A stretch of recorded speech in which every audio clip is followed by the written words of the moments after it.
Swag out there and bow. What's going on, everybody? It's Webster Style here, the man, the voice, the fragrance. And we're here with a little bit more time with the lovely Carmela Clutch. Carmela, how are you doing today? Thank you for joining me. I'm doing amazing. Thank you so much for having me. I'm doing even better now that I'm on the show. We finally have some time that's not, interrupted by craziness around of Exotica, which Right. is always fun, but my ADD gets a little crazy and it gets hard to have a conversation sometimes. Totally understand that. I totally understand that. I have a very important question to start off with. Got a very important answer for you. Okay. So, what do you plan on your Switch? But what am I playing on my Switch? Okay, right Yes. now I'm playing Mario Kart Deluxe Okay. 8. And I am still, don't hate me, I'm waiting for my Hogwarts Legacy. That was my next question because I Very know you're a humongous Harry Potter fan. coming in July. Unfortunately, I'm traveling most of July, so Plain but time. but I will have time once it actually comes out. I pre-ordered it in January, and being that I travel so much, it just didn't make sense for me to get a PS5 for just one game. I'm not Right. really into the games and stuff like that, Right. like that much. I'm trying to get into gaming.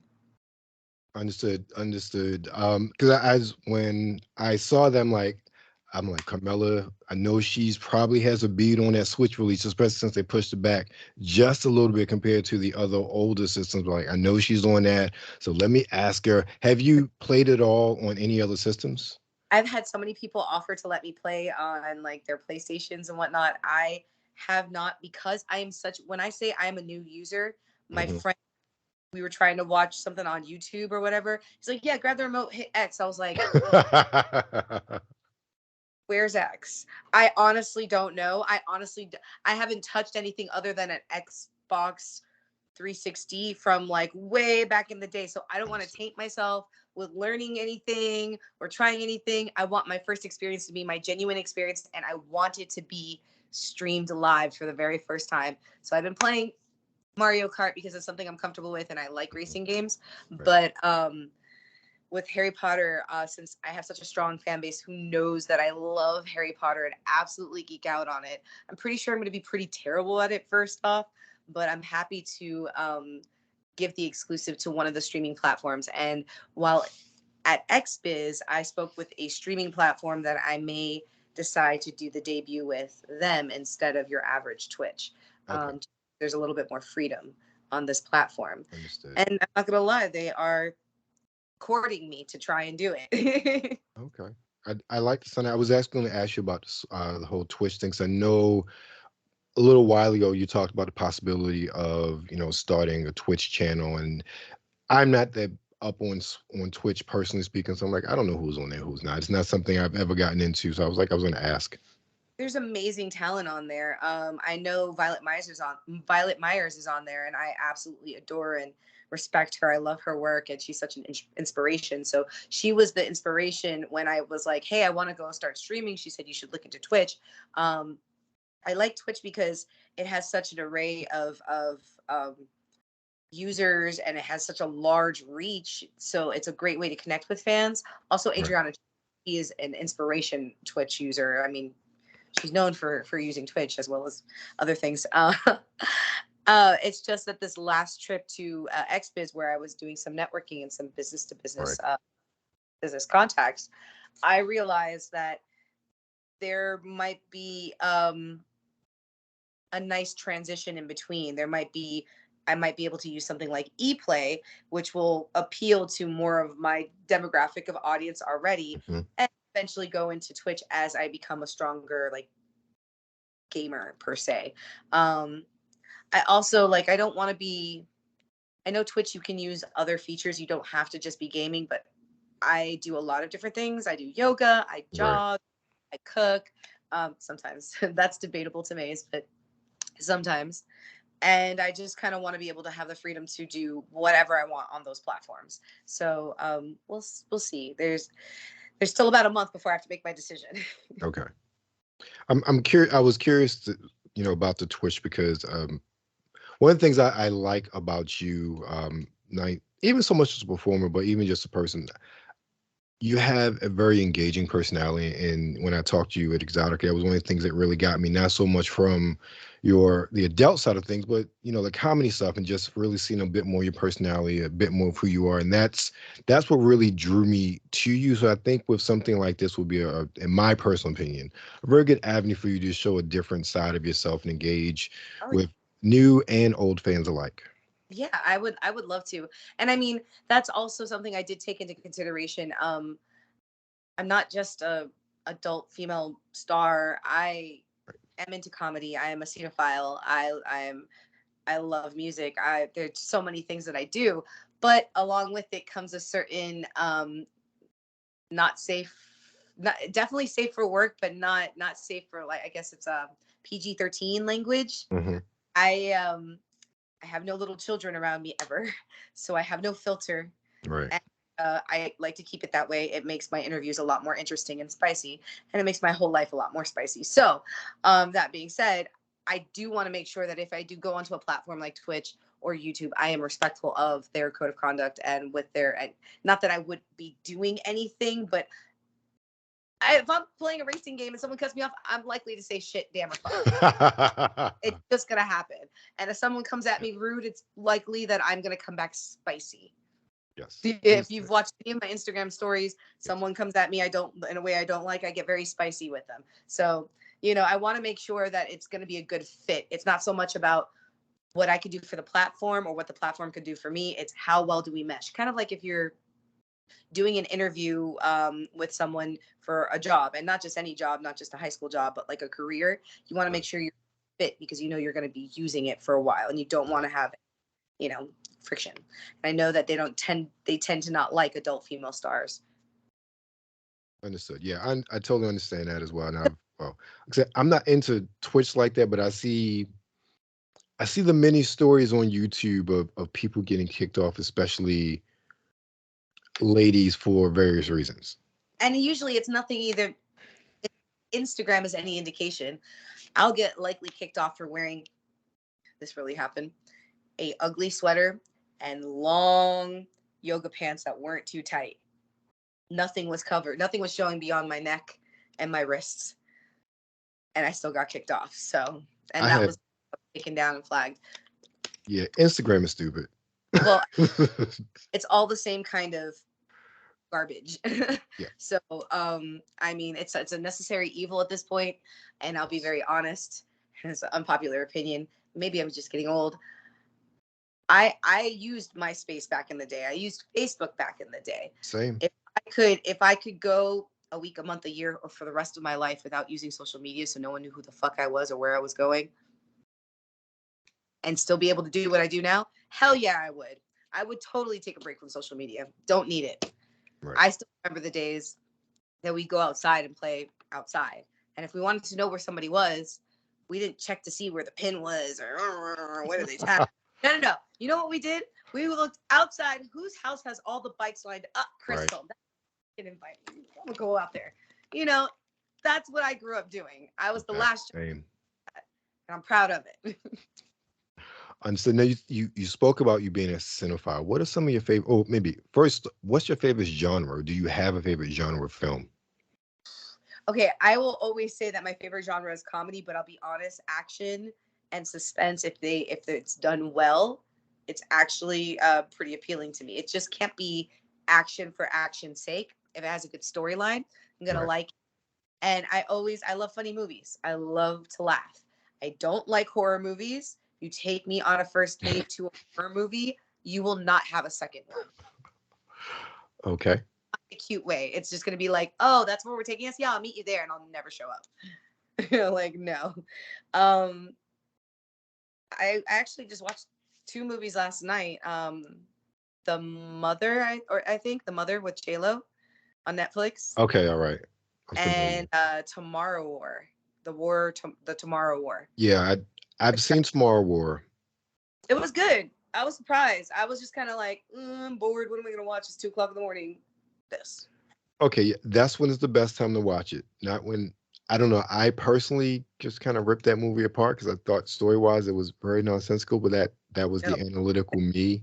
Really like, this doesn't make sense. Listen, after Half a Blunt, and a very long work day, and you're really tired and you just kind of want to fall asleep while you're watching TV, not a bad movie. In fact, Yeah, I ended up staying up to finish the movie, so I didn't really go to sleep. So it must have that's a been pretty. perfect circumstance for that Yeah, movie. yeah, it's a good circumstance. Yeah, I've got some squishmallows here that I'm like cuddling up on. Yeah, great. Now, one of the things I wanted to ask you, kind of shifting away from the movies, because trust me, I could talk movies all Oh yeah. night. One of the things I found absolutely fascinating about you is I remember, and I forget who the interview was with.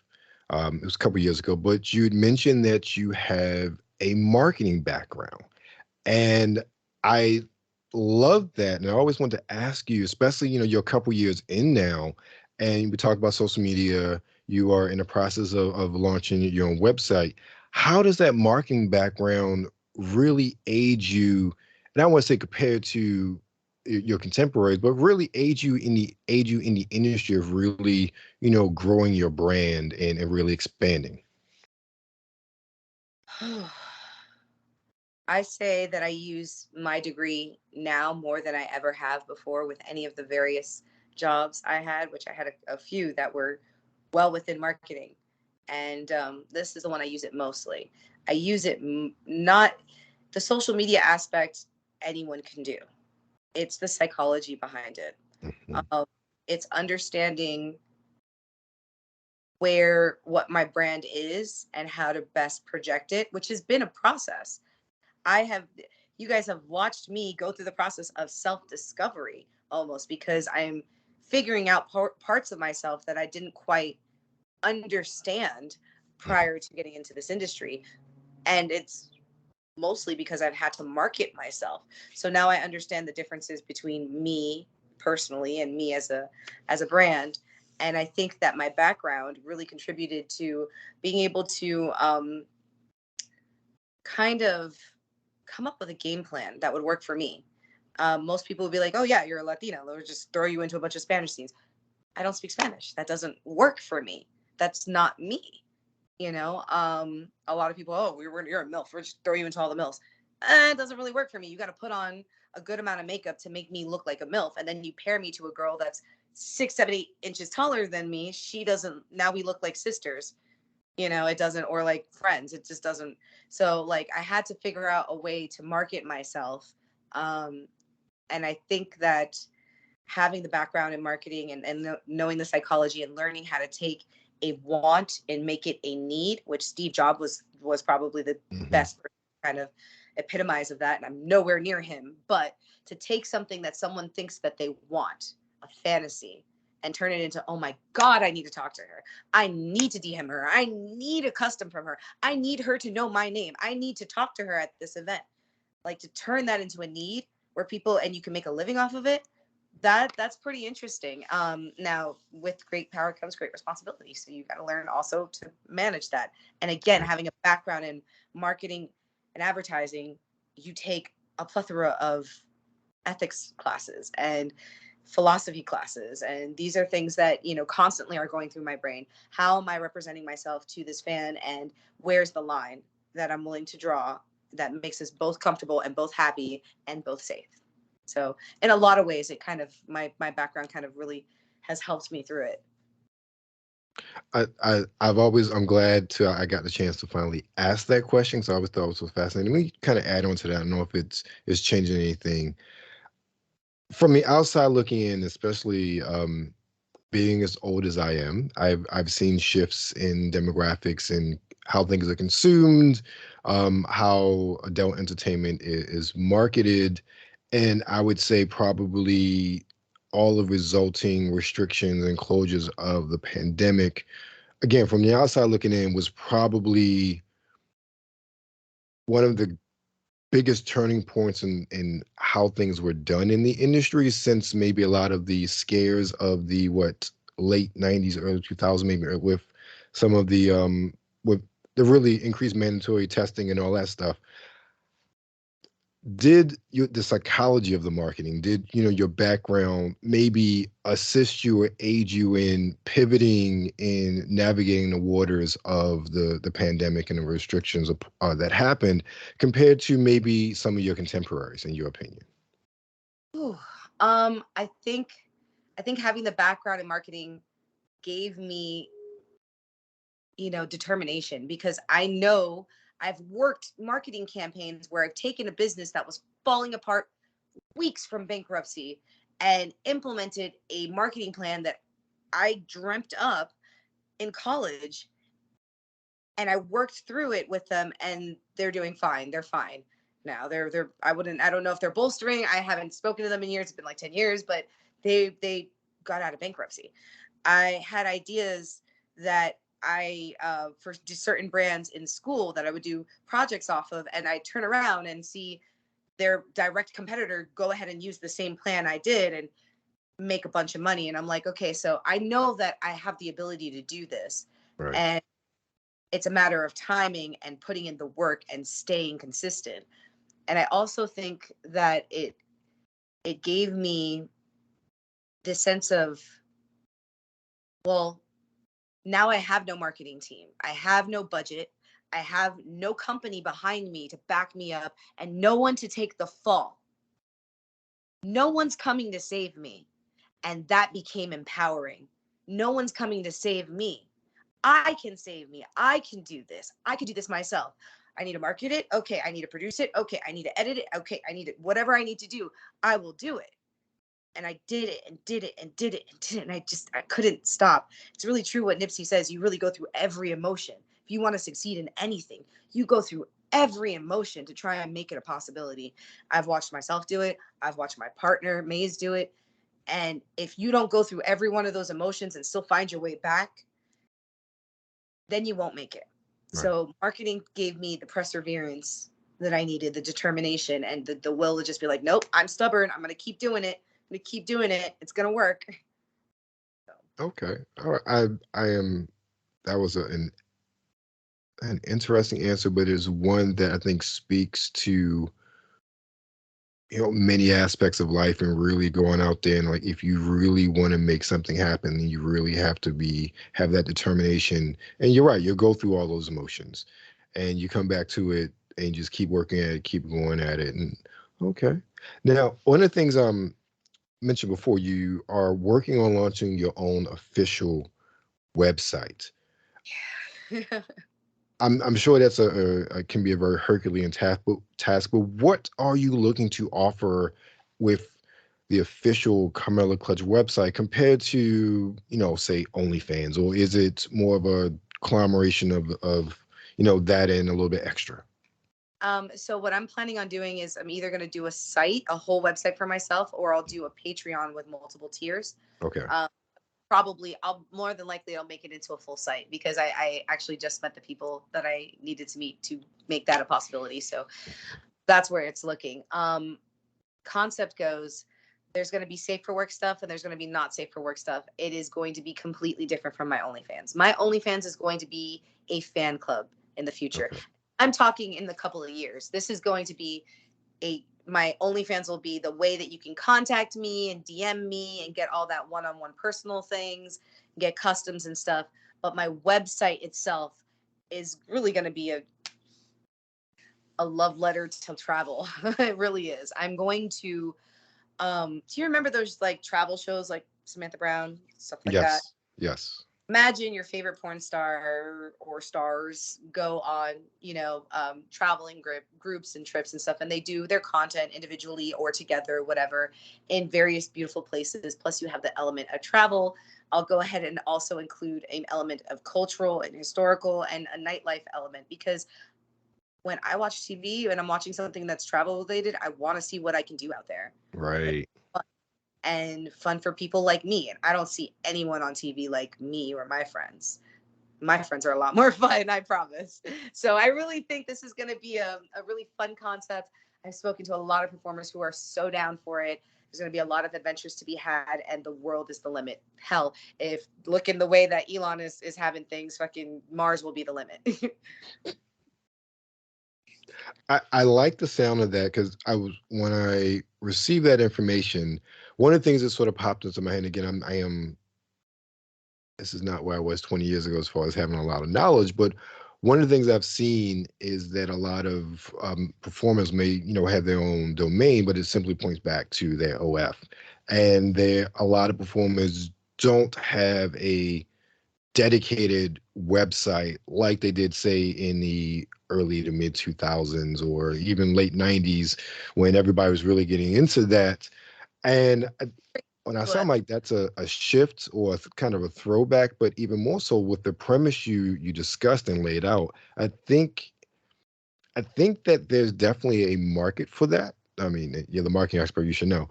But I know even myself and a lot of people, it's like there's more than just what people see and what people consume.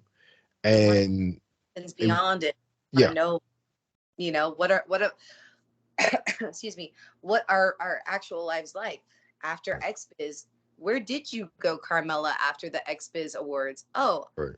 I went to an orgy. I'll be honest. I went to an orgy and I fucked until the sun came up, until I physically couldn't lift my vagina anymore. And then I took my happy ass back to my hotel and slept all day. Got up the next day and went back to work. So it Wow. is, yeah, it is part of the lifestyle. We Mhm. work so hard. We sacrifice our privacy, our sense of security sometimes, walking around in public. Mhm. We sacrifice our bodies. I know so many performers who've had knee surgery, back surgery, herniated discs, everything. Oh, Uh, yeah, we sacrifice a lot. A lot of us sacrifice uh, home life, family life, right. time with our families, our kids, our loved ones. My friends know I can go and be there for their birthday, but if I get a call from Brazzers and they're telling me, no, we need you now, my ass is on the next plane. It is what it is. I'm so sorry, but they understand what my goals are and Hmm. how I'm creating something larger than just my physical body. I'm creating a body of work that will hopefully last and will, you know, generate generational opportunity, not generational wealth, generational opportunity, prosperity, not just here's money for the next couple of years for my nieces and nephews and kids if I ever have, but here's opportunity for you. And there's something that I watch that has been really driving this home to me. I watch a lot of documentaries or autobiographies, Hmm. um, and a lot of podcasts. And one of the talk shows I actually watched was Heart to Heart with Kevin Hart, and he sat down with a bunch of different amazing, inspirational people. But one of the people was Tyler Perry, which is one of my idols. Um, and he was talking about how ownership is the new everything. Right. It's not enough to be the actor in the movie. You need to be the producer. You need to be the writer. You need to be the director. You need to own the movie. And Tyler Perry said, quite frankly, I would rather sell my videos bootleg on the side of the street and own them full out than let someone else change my art, change my work. And so the very first part of my career has always been establishing a brand. That is what I've done. I'm doing that. And I continue to do it. I continue to work with companies because I genuinely love it. But now I'm going to also integrate what I've learned from the companies, the quality of work that I've seen, and I'm going to put it into myself, into my brand. Because owning IP or owning your own whatever is better than renting it, isn't it? Hmm. I don't think anybody um, outside the industry really looks at it that way. You speak about Tyler Perry, and one of the things that in music, especially the past 2, 3 years, there's this humongous discussion about owning masters. A lot of artists that I grew up with and you grew up with now, that discussion about owning masters or re-recording the own your masters, and Taylor Swift made it a big thing with the whole drama she had. And, Yeah. you know, nobody thought about that then, but now you see how that IP, that your intellectual property you created is now or was used for so many different things, and the actual creators of that got cents on the dollar, if that. So now, especially I think in our digital world, that is become more and more important, but also more and more in our overall consciousness. I think that's why you end up seeing so many people, going to YouTube or doing this or using the direct to consumer models, so to speak, like an OnlyFans or something, rather than the major studios, because they have direct control over what they put out. They own everything they put out. And I think also, and Tyler's a very good example of that, he hit his audience. Like he went to his consumer, and his consumer, his main audience, then with that stature helped to blow him up and to get him where he is. Because I'm old enough to remember those bootleg DVDs when I was in undergrad and grad school, somehow showing up in my apartment and rewatching it. Or the I mean, VHS tapes. things like OnlyFans, I owe my career to my fans and to my OnlyFans for two reasons. When I first started, nobody wanted to shoot me. Awkward. I don't know if you're a MILF or if you're a babe, or I don't know where to put you. You're thick, but you're Latina, and you're spicy, but you're also like super Americanized, and we don't know what to do with you. You don't have an accent. Ugh, can you do an accent? Can you pretend? And, they didn't know what to do with me. I stuck to my OnlyFans. I killed myself over my OnlyFans. I had conversations with my family like this for the first 2-3 years, 2.5 years. And until I could get some support system and kind of organize it in a way that flowed better for me. And I remember my fans telling me, why aren't you on this company? And how come I can't find you here? And how come you don't have a scene there? You're from Miami. And how come you've never worked with this company and that person? And I'm like, I don't know. I've applied, I've called, I've asked agents to represent me.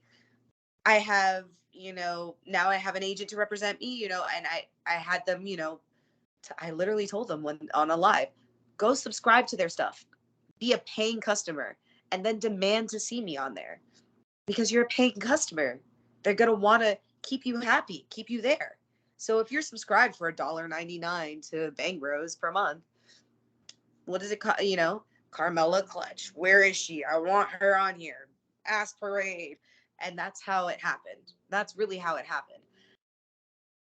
I am so grateful, because without them demanding me, and the market wouldn't have shifted. And I came in at a weird time, because during this time of shift, during COVID and all that, and OnlyFans starting to really pop, and Beyonce mentioning OnlyFans in her song, all of a sudden, people wanted real. People wanted the girl that they grew up next door to and saw her, and damn, she looked good in the leggings. They wanted that. That's me. That is literally me.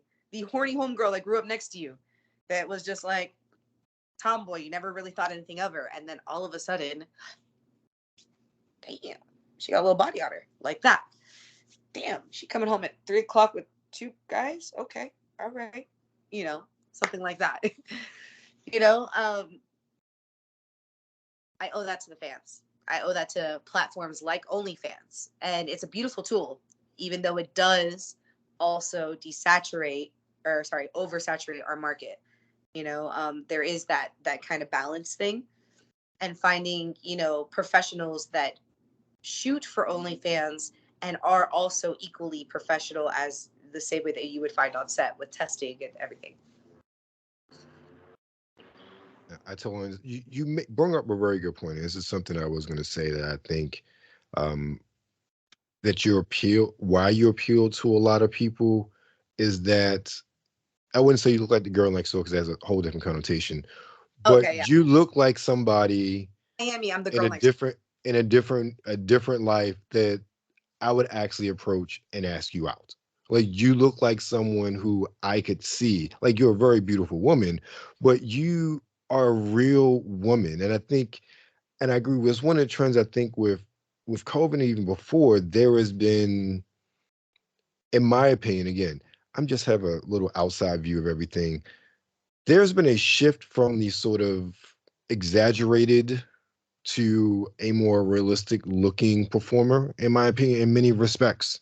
And again, there's always a market for everything, but in my opinion, I feel like there's been more of a shift to women that look real. And one of the things, again, about you have a real body. You've talked about in previous interviews that I've watched about your weight, and how people say, "Oh, you're a little bit too chunky. Oh, you lost weight. What's wrong?" Like, you have real life you go through real life things with your body like anybody else.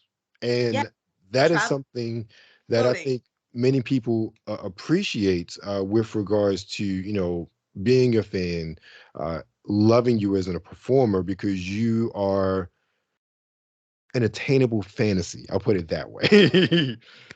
Yeah, the funny thing is, I it's so funny.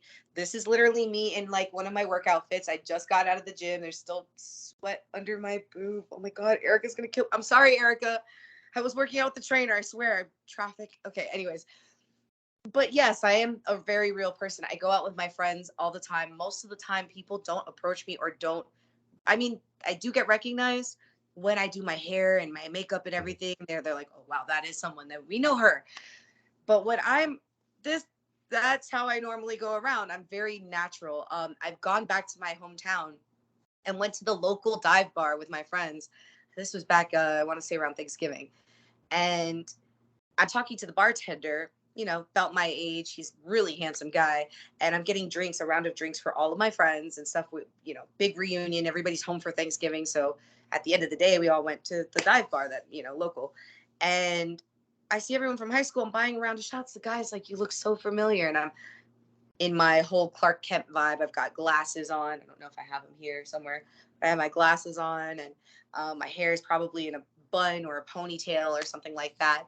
And it wasn't until after we left that he had checked.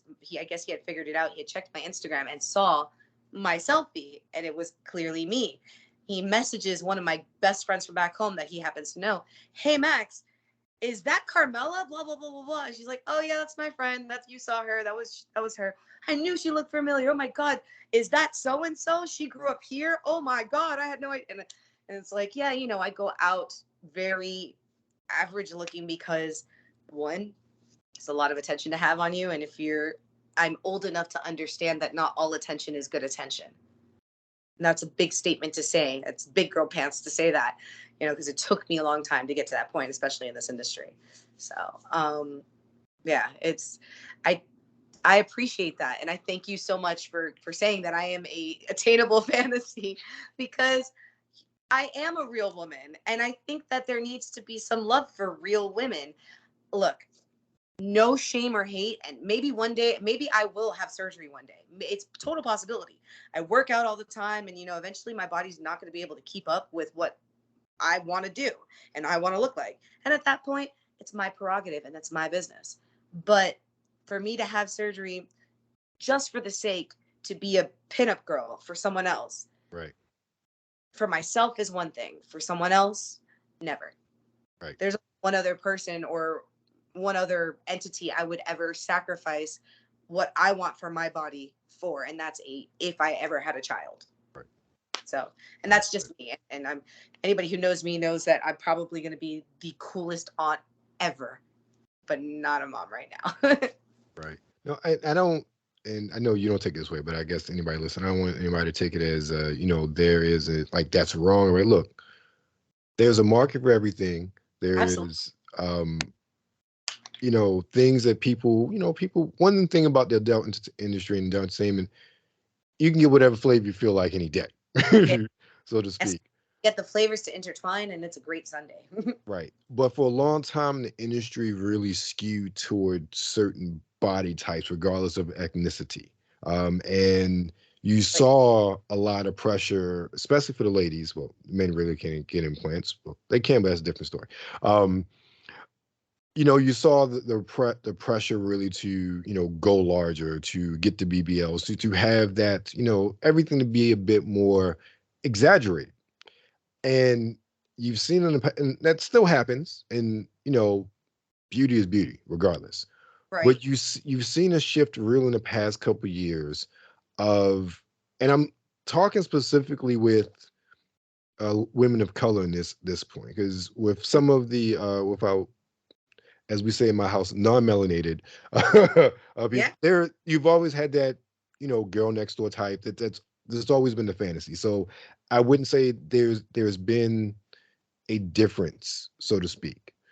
But one of the things I've seen, like I said, that shift toward where you get a lot more regular bodies, where you don't have to be as exaggerated, where you're getting a lot more body types as well, and they're not just relegated toward one sector or one company. You've seen a lot of, especially say, curvier women across different companies, and I think that direct consumer model talked about before.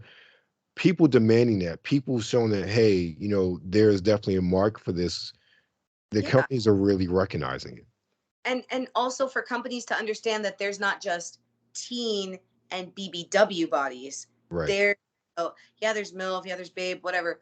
But there are someone the other day had mentioned that I was their favorite BBW performer, and I said to them, "My love, I am so grateful that I'm your favorite anything.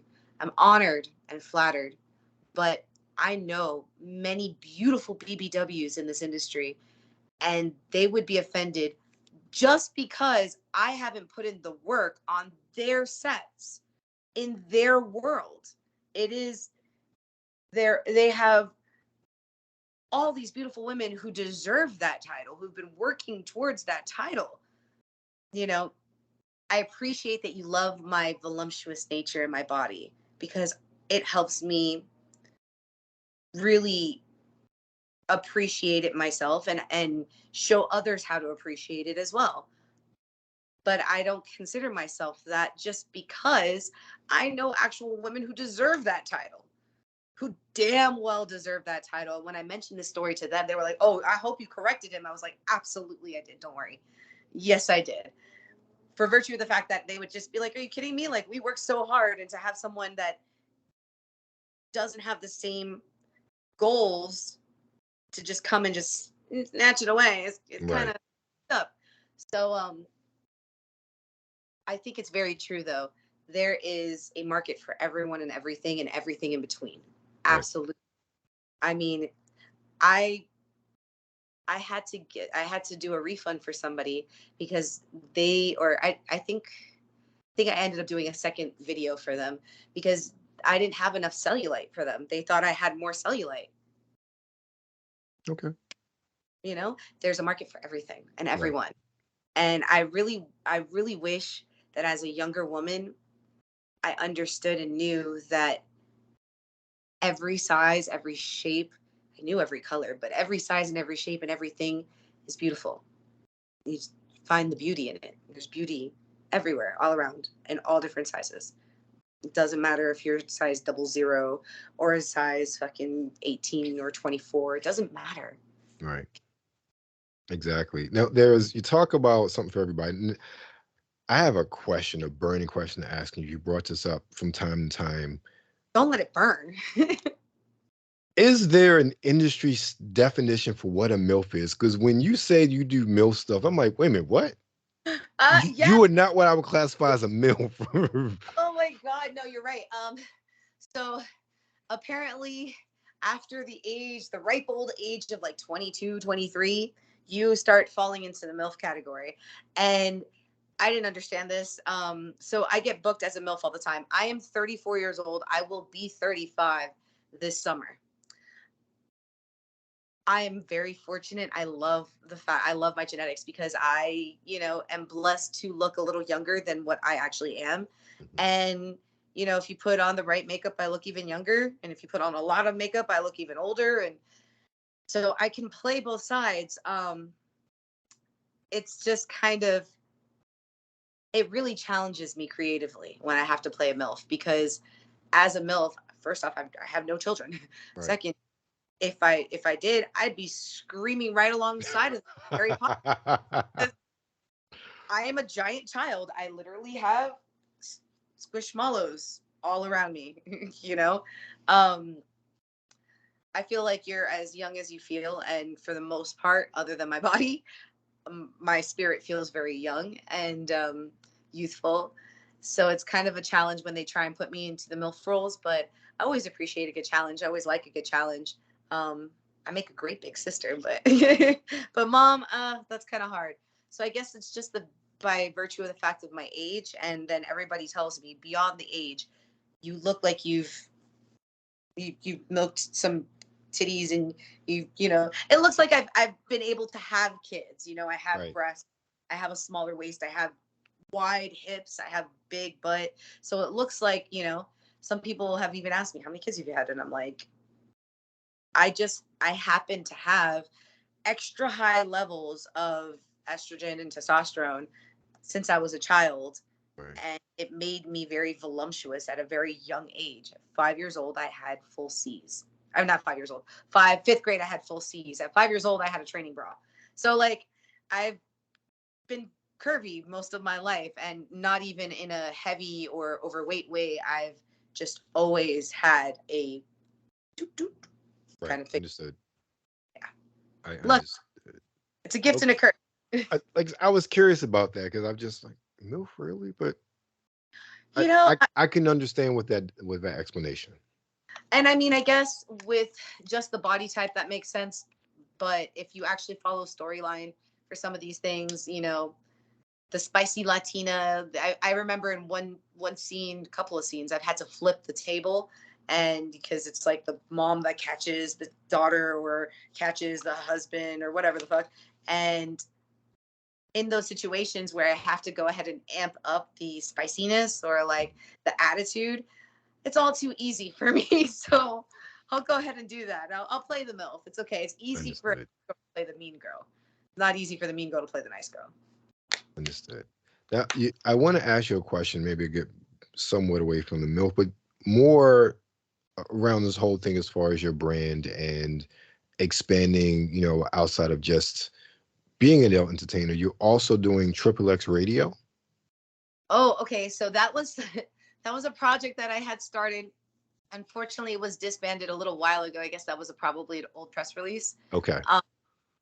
Yeah, it was disbanded a little while ago. I think the COVID had started. We had literally started the project maybe a week or two prior to COVID shutting everything down in LA. Okay. And we tried to continue on with virtual, but it just wasn't happening. It was really, really hard. We didn't even know if we were going to have an industry for a while. There was like a whole shutdown. So unfortunately, we had to scrap that project. Who knows? Maybe in the future I will. I would probably take a more Dr. Ruth approach and do it like a kind of like Howard Stern meets Dr. Ruth. I don't know if I'm dating myself here. Do you know Dr. Ruth? Yes, I do. I was about to say to all y'all young folks out there, look up Dr. Ruth. Ruth, you're too young to be watching this. I'm kidding. I'm kidding. I'm kidding. I'm kidding. I'm kidding. But look her up. She's fucking the tits. She's awesome. I love giving advice like that to friends and family. I get so many people who write on to me on OnlyFans, and I half the time feel like I'm giving out an advice column. Not particularly like I wouldn't. I'm not a therapist by any stretch of the imagination, but if you have a question about how to better reach an orgasm, I'm pretty sure I can help you do that. So I kind of want to do something kind of like that and bring on a whole slew of my friends, a slew of sleuths, and kind of do a pod show like that, maybe a podcast later in the future. But Triple X Radio was something that was a pet project for a little while, and I definitely I kind of got the bug for it. That's why I love doing these podcasts. I'm trying to understand how they work best and maybe implement that into the future. Who knows? When I'm going on these travel experiences, I might, integrate a podcast into that as well. I think that's a really good idea, personally speaking. Outside of just, you and your friends talking about your experiences, but even maybe, getting locals or maybe, other individuals that are there and talking to them also. I think it would be a really good experience for everybody involved and a good one for a listener as well, in my Yeah, opinion. I really love the shows where we get the fans that can call in and ask questions, because sometimes sometimes they have a really good question that's been burning for the longest time about, you know, this or that. I remember one podcast I did, we had a guy call in, and he was on a date and he had made it back to his house with the date. He just didn't know how to pull the trigger. And the girl was kind of like, so you want to call the show instead of just. And so we've talked to the girl, we talked to him, and we talked to the girl, and we eventually told him to get off the phone and gave her some advice. And I hope they had some crazy sex that She night. came back to his house. I know. Idaho or something, because he's like, I'm back in my stable in my barn. I'm like, that's a hot accent. Okay, cool. But you're kind of missing out on the point. You Yeah, gotta exactly. go act like animals. Go do the Oh, do. No. Do, do. oh, boy. Oh, that's hilarious. Oh man, I'm speechless after he called you guys. Okay. Yeah, he's like, I don't know what to do, and we're like, we know what you're supposed to do. She's like, I know what you should do, and you hear her, sis. Save a horse, ride a cowboy. She about to ride the cowboy. Go get rude. Right. Oh You, God. Oh, good times. I love doing podcasts. I love especially when I can have those fan interactions mhm. because it's important to me at least to make that one-on-one time, that connection with the fan, to get to know them a little bit, and hopefully for them to get to know me. And I'm hoping that at the end of each of those interactions, whether it be a podcast or in person at Exotica, I'm really hoping that every time I get to interact with someone, they can leave with just a little piece of me, a memory, so to speak, of being like, yeah, we laughed about this, or yeah, she joked about that, or yeah, she touched my beard and made me want to like cream myself. Oh, sorry. Is that too close to home? I don't But think you you know, had any beard I, stroking when I met you. I'll look out next time though. but I mean, like I want to have those experiences. I remember I had one fan come up to me and they were so excited that they were huge Harry Potter fans too. He was like, you like Gryffindor? I'm a Gryffindor. Harry Potter. And I'm like, oh, cool. That's really cool. Like, what's your favorite spell? And we like did some spells together and we like took pictures. It was silly, but That's it was awesome. fun. And I really hope that they can take that memory and be like, wow, I have that image of her and of how she really is in real life versus the face and the like stuff. I just, Yes. at the end of the day, you always want to like make your impact on the world and leave people with the right impression of you, I guess, Hmm. and not just the distorted public figure that everyone else portrays. I totally understand that. I totally understand that. I'm not going to keep you any longer because I know you got a lot of things going on.